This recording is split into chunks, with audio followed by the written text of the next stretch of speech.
For this video, I'm going to show you how to do a French knot. The project I'm working on is Vase of Beauties. I am using a number 3 milliners and a size 8 pearl cotton.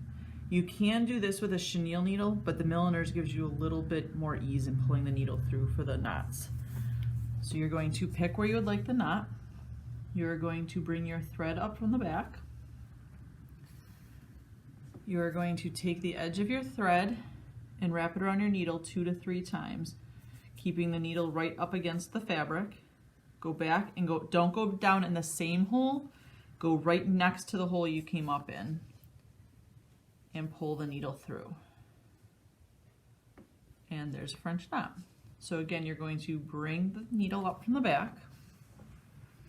You're going to keep the needle really close to the fabric, wrapping about 2 to 3 times, pulling the thread tight and going down not in the same hole, but right next to it. Pull the needle through. You're going to bring the needle up from the back.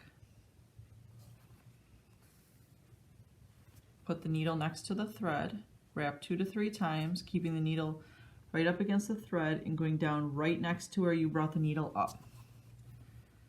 Pull the needle through to the back, and that is your French knot. Thank you.